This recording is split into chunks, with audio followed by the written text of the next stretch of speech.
오래전에 미국 콜롬비아 대학에서 심리학을 강의했던 윌리엄 말스톤이라고 하는 유명한 심리학자가 있습니다. 이분은 이제 대학에서 인간의 행동 유형을 연구를 했는데, 그런 연구 가운데 사람들이 살아가면서 무엇을 위해서 시간을 많이 보내는가, 이것을 연구를 했습니다. 그렇게 연구한 결과 나온 결론은 많은 사람들이 기다리는데 시간을 보내고 있더라는 것입니다. 이게 무슨 말이냐면, 우리 사람의 삶의 대부분은 기다림의 연속이라는 거죠. 살아가면서 내 삶 가운데 좋은 소식이 다가오길 기다리고, 또 학교에 다니는 어린 학생들은 상급 학교에 진학하기를 기다리고, 또 시험을 치룬 수험생들은 또 좋은 대학에 진학하기를 기다리고, 또 대학을 진학한 학생들은 좋은 직장을 가지기를 기다리고, 또 그 이후에 가정을 갖기를 기다리고, 자녀를 갖기를 기다리는 이런 기다림의 연속이 사람의 삶 가운데 계속해서 펼쳐지더라는 것입니다. 이처럼 사람의 삶 가운데서 기다림이 없이 이루어지는 것은 하나도 없습니다. 모든 삶의 과정이 기다림 속에서 진행되고, 기다림 속에서 인도되고, 기다림 속에서 성취가 되는 것입니다. 우리의 믿음의 삶도 마찬가지입니다. 우리 믿음의 삶도 기다림이라고 할 수가 있습니다. 우리가 기도를 하잖아요. 기도를 하면 그 기도의 응답을 기다리게 됩니다. 또 육신의 질고를 가지고 있는 사람들은 기도하는 가운데 병 낫기를 기다리고, 어떤 문제 가운데 휩싸여 있는 사람은 그 문제 해결을 기다리고, 또 믿음의 삶을 살아가는 주의 자녀들은 믿음의 성숙함 가운데서 열매를 기다리는 것입니다. 여러분, 이러한 기다림을 우리 신앙적인 용어로 바꾼다면 어떤 단어로 바꿀 수가 있을까요? 이 기다림은 신앙적으로 말씀드리면 소망이라고 할 수가 있습니다. 우리의 삶 가운데 어떤 기다림이 있다면 거기에는 무엇이 있다? 소망이 있다는 거죠. 그래서 믿음의 사람들은 이러한 소망, 기다림 가운데 내일을 기대하고, 또 오늘의 어려운 고난을 이겨낼 수가 있는 것입니다. 그래서 이 기독교 신앙을 한마디로 표현을 한다면 기다림의 신앙이라고 말씀드릴 수가 있습니다. 우리 하나님의 자녀들은 주님의 약속, 그 약속의 이루어짐, 약속의 성취를 기다리고, 그리고 하나님 나라, 그 하나님 나라의 임함을 사모하면서 기다리는 사람들, 이러한 사람들이 믿음의 사람들이고, 그 신앙이 바로 기다림의 신앙이라는 것입니다.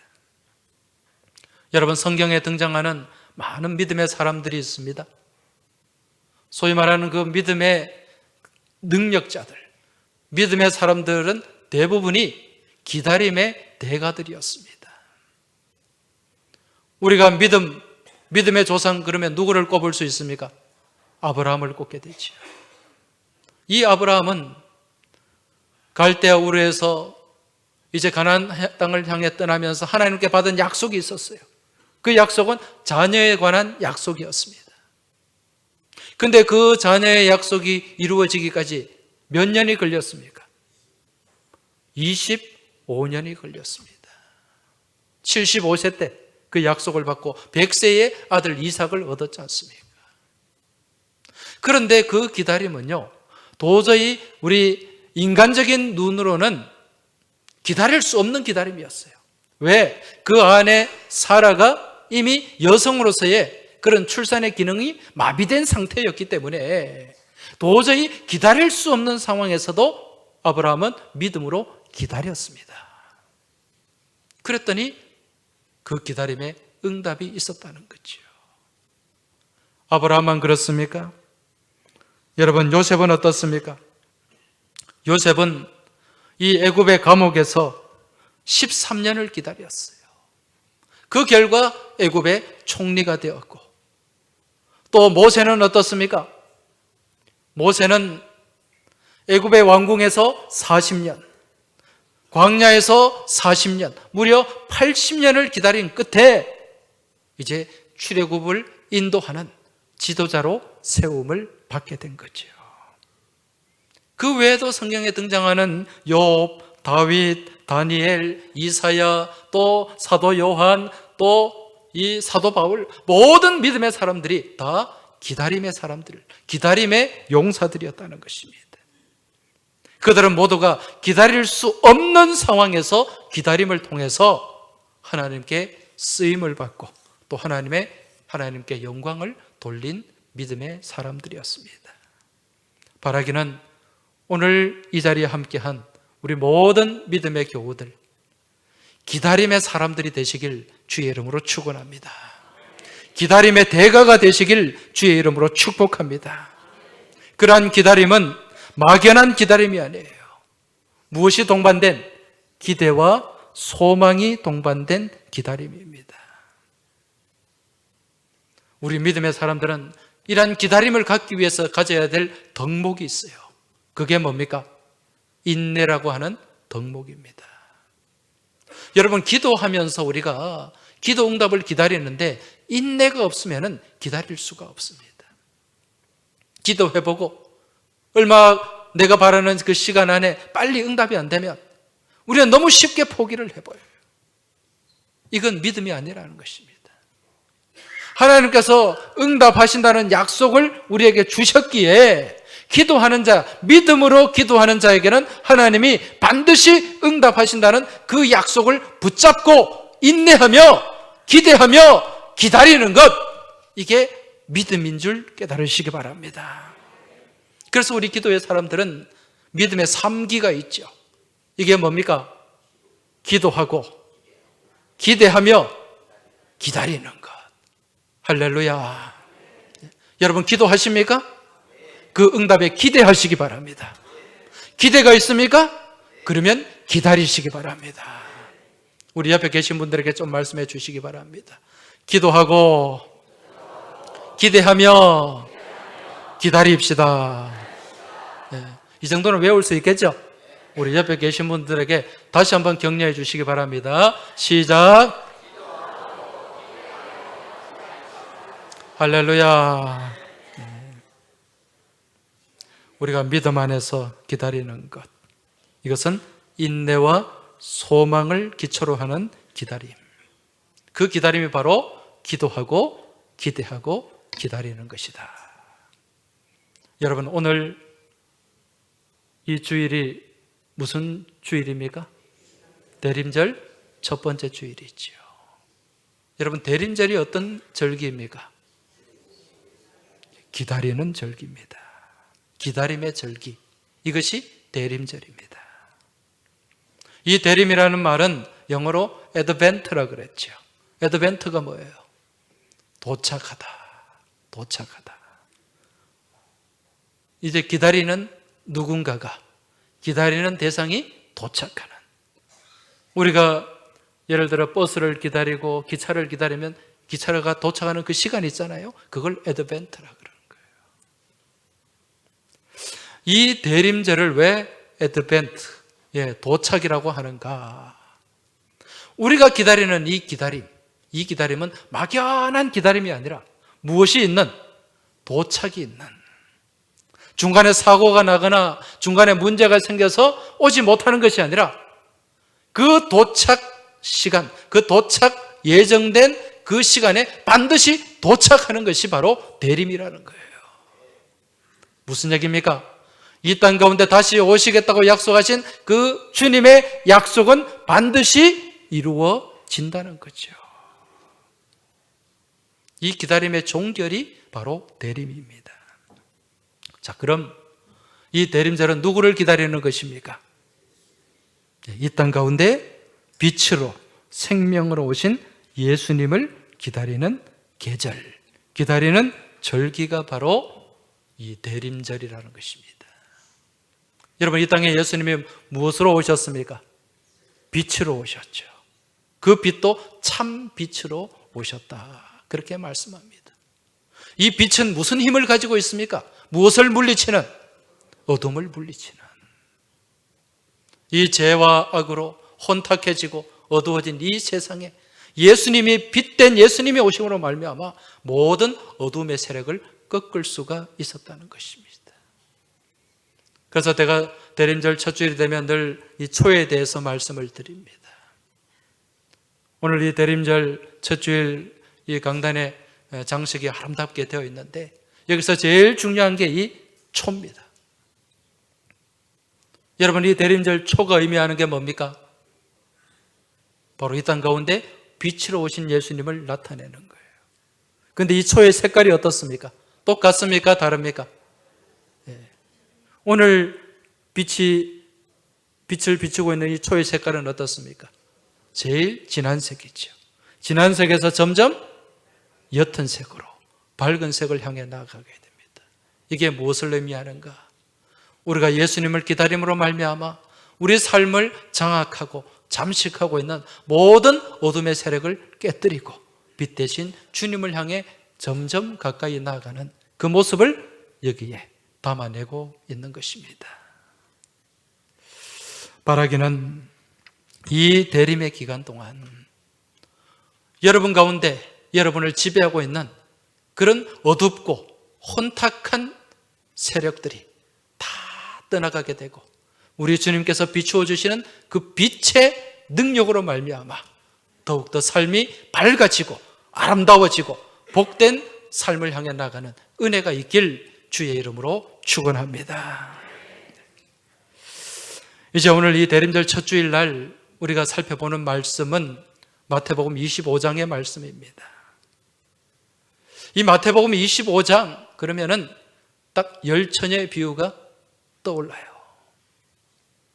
이 열처녀의 비유 그러면 교회 웬만큼 다니신 분들은 이제 하도 설교를 많이 들어가지고 대충 이제 어느 정도 어떻게 이제 말씀이 진행되겠다 머리에 다 이게 계산이 나오죠. 저 나온대요, 권사님이. 여러분, 오늘 이 마태복음 25장에는 세 가지의 비유가 있습니다. 세 가지의 비유. 어떤 비유가 나옵니까? 첫 번째가 열처녀의 비유가 나오죠. 그 다음에는 달란트의 비유가 나옵니다. 그리고 세 번째는 양과 염소의 비유가 나와요. 자, 이 세 가지 비유에는요, 공통점이 있습니다. 공통된 메시지가 담겨 있다는 거예요. 그게 무엇인가? 바로 종말에 관한 메시지입니다. 우리는 종말 그러면 굉장히 두려워합니다. 그런데 기독교 신앙 안에서는요, 이 종말이 두려운 게 아니에요. 새로운 시작을 얘기하는 것입니다. 이 종말을 뜻하는 헬라 말 파루시아라는 말은요, 두 가지 의미가 있어요. 하나는 심판이라는 의미가 있고 하나는 잔치라는 의미가 있습니다. 이 심판은, 이 종말의 심판은 주님을 인정하지 않고 고백하지 않는 사람들이 당하게 될 사건을 얘기하는 거예요. 그러나 잔치는 어떻습니까? 주님을 믿고 따라가고 그리고 믿음 안에서 준비된 백성들이 참여하는 곳이 바로 잔치 자리라는 것입니다. 여러분과 제가 서야 할 곳은 심판의 자리가 아니라 잔치 자리인 줄 믿습니다.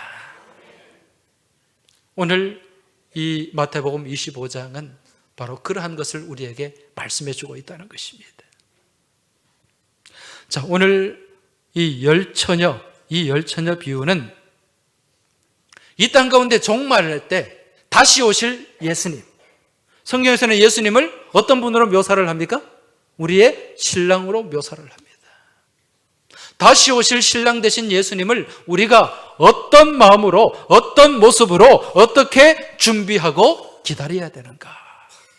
이걸 우리에게 말씀해 주는 매우 매우 중요한 말씀이 오늘 본문의 말씀입니다. 오늘 이 열처녀 비유를 이해하기 위해서는 무엇을 알아야 되는가? 이 유대 지방의 풍습을 좀 알아야 돼요. 오늘 지금 열처녀 비유에 등장하는 사건은 무슨 일이 일어나고 있습니까? 결혼식이 지금 진행되고 있죠. 유대 사회의 결혼 풍습을 우리가 알아야 된다는 것입니다. 유대인들은요, 지금도 마찬가지지만 이 결혼식을 굉장히 중요하게 생각합니다. 지금도 유대인들은 이 결혼식을 굉장히 성대하게 진행을 하고 또 결혼식의 그 기간도 굉장히 깁니다. 예수님 당시에는 더 했어요. 이들의 결혼식이요, 기본이 일주일, 길게는 2주일까지 가기도 합니다. 그러한 측면에서 볼 때 오늘날 우리나라 결혼식을 한번 생각해 보게 됩니다. 우리나라 결혼식을 한번 비교하게 되죠. 요즘 우리 결혼식 어떻습니까? 1시간짜리 1시간. 그것도 결혼식 사진 찍고 이런 거 빼면 30분 안에 끝내달라 그래.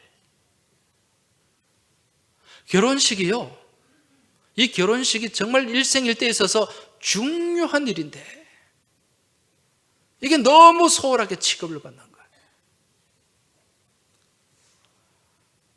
마치 무슨 애들 장난하듯이 요즘 결혼식이 그렇게 돼버렸어요. 요즘 이렇게 시중에 결혼하는 거 여러분 한번 보세요. 무슨 이게 무슨 쇼인지 그 안에는 메시지도 없고 의미도 없어. 그래서 사람들을 잠깐 웃고 즐기는 걸로 끝나는 거죠. 너무 결혼식이 가벼워졌다는 것입니다. 저는 이게 염려스러워요. 이 결혼식은 정말 엄숙한 자리고 거룩한 자리고 중요한 자리인데 이걸 너무 가볍게 취급하니까 요즘 결혼해서 사는 이 젊은 가정들이 만났다가 헤어지는 것도 너무 쉽게 생각을 하는 것 같아요. 여러분, 우리 그리스도인들은요, 이 결혼에 대해서 좀 더 신중하게, 좀 더 거룩하게, 좀 더 심각하게 우리가 생각을 해야 됩니다. 그러니까 저는 지금 어떤 생각을 갖고 있냐면은 이제 우리 비전센터가 다 지어지면 이제 비전센터가 완공되면 저는 외부에서 예식장에서 결혼하는 주례를 안 하려고 생각을 하고 있습니다. 다 교회에서 하는 주례, 특히 예식장에서 1시간 만에 끝나는, 저는 이게요 12시에, 1시에, 2시에 무슨 공장에서 부부를 찍어내는 느낌이 들어요. 그러고 가면 늘 한다는 얘기가 그 결혼식 진행하는 사람들이 목사님 설교 몇 번 하실 거예요?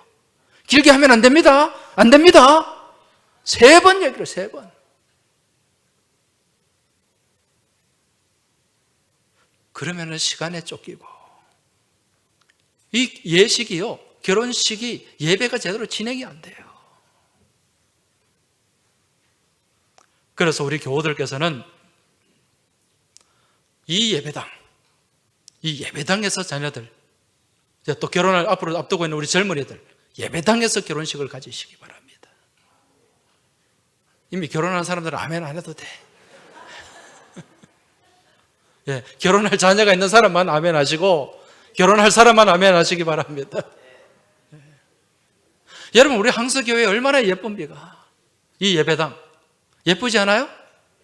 이 스테인드 글라스, 이 서양의 창문과 동양의 창문이 잘 조화되고 이 강단 앞에는 야긴과 보아서 이스라엘 예루살렘 성전에 2 기둥이 세워져 있고 또 얼마나 이 성탄절 장식 예쁘게 해놨습니까?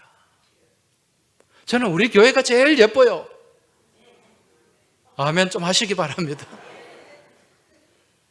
이 장식도 얼마나 참 수준 있게 해놨습니까? 그죠? 요즘 어떤 교회 가보면 막 70년대나 80년대나 똑같아요. 시퍼런 나무 세워가지고 거기다가 막 이것저것 주렁주렁 달아놓는, 우리 교회는 수준이 있단 말입니다. 결혼식도 수준 있는 결혼식 하시기 바랍니다. 그래서 저는 분명히 말씀드립니다. 이제 이 성전 준공하고 나면 밖에 예식장 결혼식은 제가 안 합니다. 그런데 조건은 있어요. 예식장도 시간에 안 쫓기고 한 3시간 정도 시간을 있으면 내가 예식장 가요. 1시간짜리는 제가 안 간다는 얘기예요. 할렐루야. 그럼 어디서 결혼식 하라는 얘기입니까? 교회에서. 교회에서 해야 정말 거룩하고 엄숙하고 복된 결혼식이 될 수가 있습니다.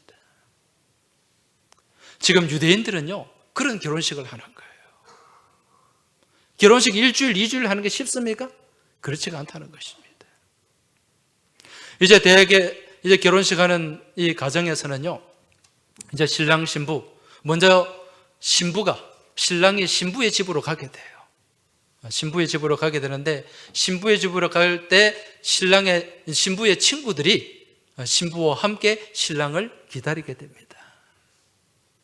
그런데 이 유대인들의 결혼의 특징은 이 신랑이 친구들과 함께 신부의 집으로 갈 때 내가 언제 간다 예고하고 가는 게 아니에요. 불시에 들이닥치게 됩니다. 그러면서 깜짝 놀래키는 이벤트를 하게 돼요. 여러분, 그러려면은 낮에 가야 될까요? 밤에 가야 될까요? 밤에 가야 되죠. 밤도 몇 시쯤에? 사람들이 막 졸리는 그러한 시대. 12시 이후 1시나 2시, 이때쯤 불시에 그냥 들이닥치는 거죠. 이게 유대인들의 결혼 풍습입니다. 오늘 말씀에도 보면 이 신랑을 기다리는 이 처녀들, 신부의 들러리들입니다. 지금 등을 준비해가지고 신랑을 기다리고 있는데, 이 신랑이 다 졸며 잘새 그런 거 보니까 새벽에 한 2시나 3시에 갑자기 들이닥친 것 같아요. 그렇게 신랑과 친구들이 오면 신부 집에서 이제 환영식을 갖게 됩니다. 그렇게 환영식을 갖고 어디로 가는가? 신랑 집으로 가게 돼요. 이때 신랑 집으로 갈 때 긴 행렬이 이어지게 됩니다. 행렬이 이어지는데 그 앞에 등을 든 사람들이 불을 밝히며 가게 되는 거죠. 그런데 그 행렬 가운데 그 잔치집에 무엇이 없으면, 등이 없으면, 등은 있는데 또 무엇이 없으면, 기름이 없어서 불을 밝히지 못하면 거기에 참여할 수 있다 없다? 없다는 것입니다. 오늘 말씀은 이러한 풍습, 이러한 배경을 가지고 오늘 우리에게 말씀해 주고 있는데, 지금 오늘 신랑을 기다리는 신부 10명이 있습니다. 이 10명 중에 반반 나뉘어져요. 5명은 어떻다고 말씀합니까? 지혜가 있어요. 슬기로운 여인. 나머지 5명은 미련한 여인, 어리석은 여인들입니다. 자, 그럼 여기서 슬기로움과 미련함을 나누는 기준이 뭡니까? 무엇이 있고 없고? 기름이 있고 없고의 차이입니다. 오늘 이 말씀에 보면 공통점과 차이점이 있어요. 지금 10명의 처녀들이 다 가지고 있는 공통된 것이 있습니다. 그게 뭡니까? 등을 가지고 있는 거죠. 근데 차이는 무엇이 없다? 기름이 있고 없다는 것입니다. 이 어리석은 5명은 등은 준비했지만 기름이 없어서 잔치에 참여하지 못한다는 것입니다. 먼저 우리가 이 말씀을 보면서 생각해야 될 게 있습니다. 그게 무엇인가? 이 말씀은 하나의 어떤 사건을 보여주는 것이 아니라 이 사건을 통해 우리에게 비유로 말씀하고 있다는 것입니다. 예수님은 성경을 통해서 비유로 말씀을 많이 하셨어요. 그렇게 비유로 하신 이유가 뭘까요? 우리의 이해를 돕기 위해서. 오늘 본문은 예수님께서 장차 맞이하게 될 종말, 예수님의 다시 오심에 대해 설명을 하면서 이 결혼식을 비유로 말씀하는 겁니다. 그리고 우리가 이러한 예수님의 다시 오심을 어떤 자세로, 어떤 모습으로 기다려야 하는가를 우리에게 말씀하고 또 우리에게 교훈하고 있는 것입니다. 이처럼 다시 오실 신랑 되신 예수님을 기다릴 때 우리가 준비해야 될 것, 우리가 가지고 있어야 될 것, 그것이 무엇인가? 그것이 무엇입니까? 바로 두 가지죠. 하나는 등이고 하나는 기름입니다. 오늘 본문에서 말씀하는 등과 기름, 이게 무엇을 의미하는 겁니까? 지금 이 등은 열 처녀 모두가 가지고 있어요. 여러분, 이 등이 의미하는 게 무엇일까요? 시편 말씀에 보면 주의 말씀은 내 발의 등이요, 주님의 말씀입니다. 주님의 말씀을 향한 믿음이라고 할 수가 있습니다. 지금 이 10명의 처녀들은요, 다 성도들이에요. 성도들. 주님을 기다리는 성도들이라는 것입니다. 무엇을 가지고? 등을 가지고, 말씀을 가지고 기다리는 성도들입니다. 이들은요, 예배도 참석을 해요. 헌금 생활도 합니다. 봉사도 합니다. 그런 일반적인 성도의 모습들이에요. 그런데 오늘 교회에 출석하는 이 많은 성도들이 등은 가지고 있는데, 이러한 성도들 중에는 슬기로운 성도도 있지만 어리석은 성도도 있습니다. 그럼 슬기로움과 어리석음을 구분하는 기준이 무엇인가? 무엇이 있고 없고? 기름이 있고 없고. 여기서 중요한 것은 기름입니다.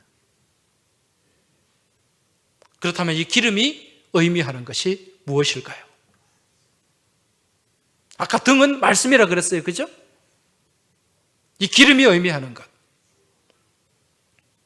이 부분에, 이 말씀에 대해서 해석에 여러 가지 논란이 있기도 합니다. 어떤 학자들은요, 이 기름을 두고 성령이라고 얘기를 합니다. 왜? 성경에 보면 성령의 기름 부음을 말씀하고 있거든요. 그래서 많은 목사님들이 이 열처녀 비유 말씀을 전할 때 이 기름을 성령으로 그렇게 해석하고 말씀을 전하는 경우가 많이 있습니다. 그런데 우리가 이 성경 말씀을 바라볼 때 중요하게 바라봐야 될 게 있어요. 그것은 바로 말씀의 흐름이에요.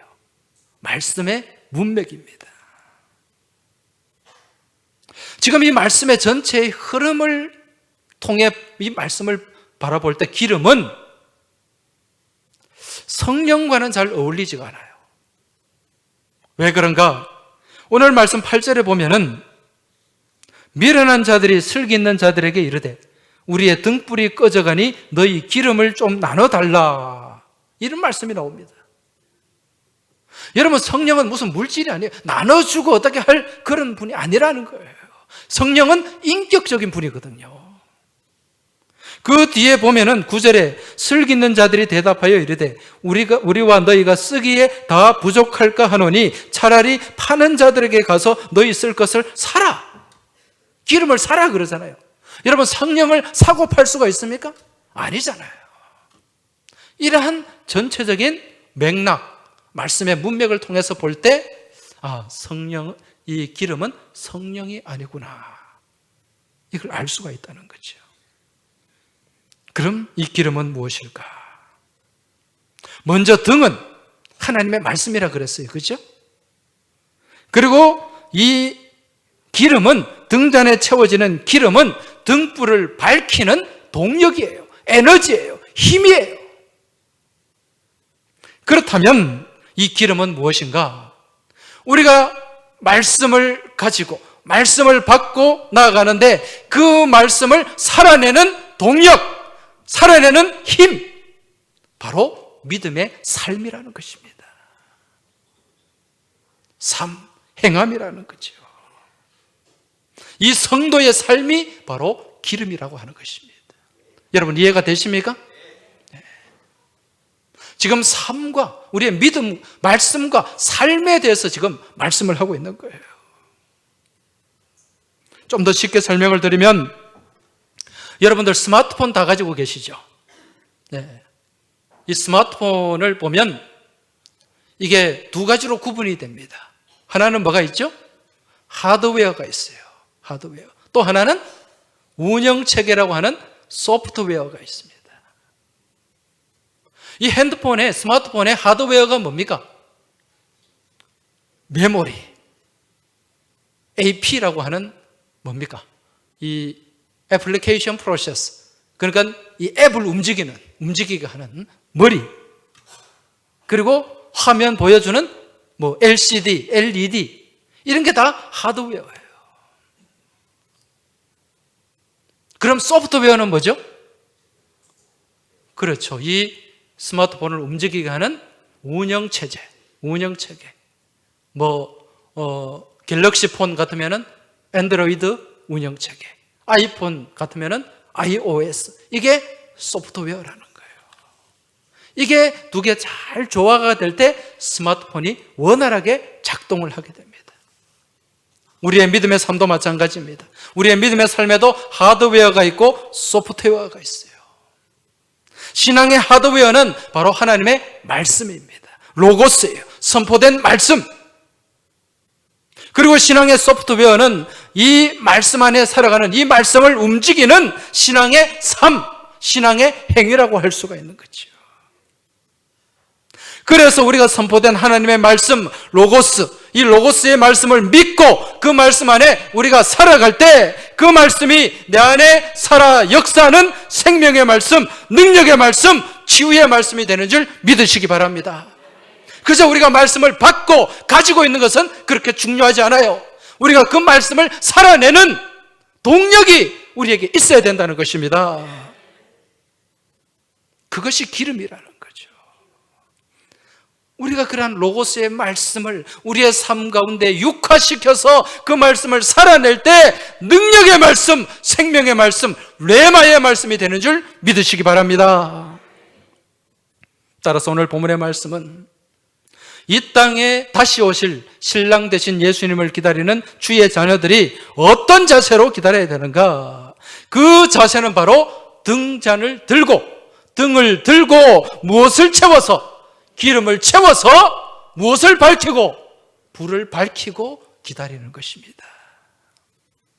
다시 말해서 말씀을 들고서 그 말씀 안에 살아가는 삶, 말씀과 믿음의 삶이 함께 어우러져서 움직이는 삶, 움직이는 신앙이 우리에게 있어야 된다는 것입니다.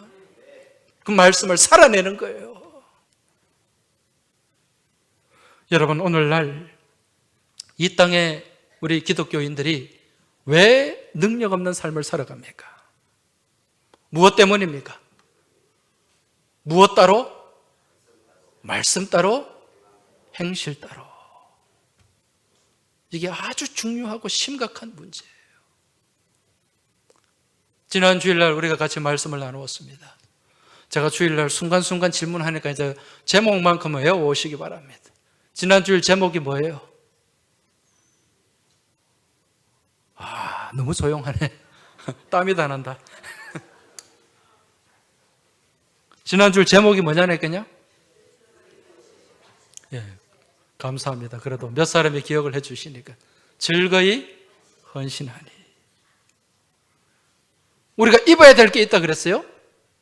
거룩한 옷을 입어야 돼요? 이게 말씀이라 그랬습니다. 즐거이 헌신하는 것은 우리의 말씀을 살아내는 삶이라 그랬습니다. 이 말씀과 삶이 따로 구분되면 무슨 신앙이 된다 그랬어요? 그렇죠. 따로 국밥 신앙이 되는 거죠.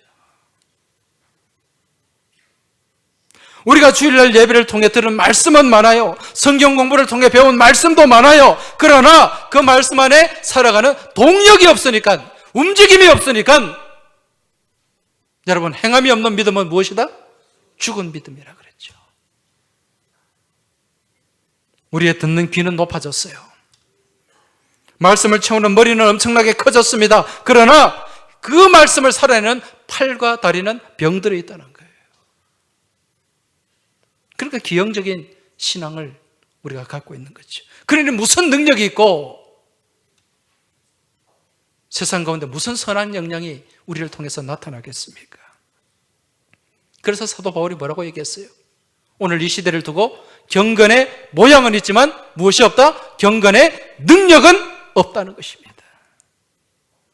다시 말해서 겉으로 드러나는 신앙의 모습은 있지만, 예배도 있고 기도도 있지만 실제로 그 믿음 안에 살아가는 신앙의 삶이 없다는 것입니다. 등은 있는데 기름이 없는 거예요. 마태복음 5장에 보면 예수님께서 우리에게 너희는 세상의 무엇이라고요? 빛이다. 세상의 빛. 그 빛은 바로 등잔에 기름이 채워질 때 드러나게 되는 것입니다. 그래서 5장 16절에 보면 이같이 너희 빛이 사람 앞에 비치게 하여 그들로 너희 착한 행실을 보고 하늘에 계신 너희 아버지께 영광을 돌리게 하라. 할렐루야. 무엇을 보고? 착한 행실을 보고. 이게 기름이라는 것입니다. 사랑하는 교회 여러분, 지금 우리는 주님을 기다리는, 그 주님의 오심을 기다리는 대림의 계절을 우리가 맞이하고 있습니다. 금년 이 대림절이 2018년에도 2017년에도 있었던 습관적인 대림절이 되지 않길 주의 이름으로 축원합니다. 우리 예수님은 마치 결혼식장에 등장하는 신랑처럼 언제 어느 때에 오실지 모릅니다. 우리 주님이 언제 오시더라도 우리는 무엇을 들고? 등을 들고 기름을 준비해서 그 등불을 밝혀야 될 줄 믿습니다. 말씀을 붙잡고 그 말씀 안에 살아내는 우리의 삶이 있어야 한다는 것입니다. 그런데 갑자기 주님께서 오실 때 당황하고 부끄러워하는 가운데 주님 지금은 아닙니다. 조금 이따가 오십시오. 그렇게 주님을 맞이하는 것이 아니라 오늘 우리 박 장로님 기도하신 것처럼 아멘 주 예수여 오시옵소서. 아멘 주 예수여 오시옵소서. 마라나타. 이 신앙의 고백이 여러분과 저의 고백이 될 수 있길 주의 이름으로 축원합니다. 그러기 위해서는 우리가 무엇을 준비해야 된다고요? 등을 준비하고 그 가운데 무엇을 채워야 된다고요? 기름을 채워서. 무엇을 밝혀야 됩니까? 불을 밝히고 빛을 드러내야 됩니다. 이 대림의 계절에 우리가 주님의 말씀을 붙잡고 그 말씀을 살아내는 믿음의 삶 가운데서 우리의 착한 행실을 통하여 이 땅 가운데 온전한 빛된 삶을 살아가며 선한 영향을 나타내며 우리 하나님의 기쁨이 되는 여러분과 저의 삶이 되길 주의 이름으로 축복합니다. 기도드리겠습니다. 하나님 아버지, 저희가 하나님을 믿는다고 하면서도 말씀 따로 삶 따로의 삶을 살았음을 이 시간 고백합니다. 등은 들고 있지만 기름이 없어서 불을 밝히지도 못하고 빛을 드러내지도 못하고 선한 영향도 나타내지 못했음을 이 시간 고백합니다. 우리 주님 언제 어느 때 다시 오실지 모르는데 우리가 그날을 기다리고 기대하며 소망하는 가운데 기름을 채워 빛을 드러내는 저희 모두의 삶이 되도록 주님 인도하여 주시옵소서. 그리하여 우리 주님 언제 오시든지 아멘 주 예수여 오시옵소서라는 믿음의 고백으로 주님을 기쁨으로 맞이하는 저희 모두가 되기를 소망하며 우리 주님 예수 그리스도 이름으로 기도하옵나이다. 아멘.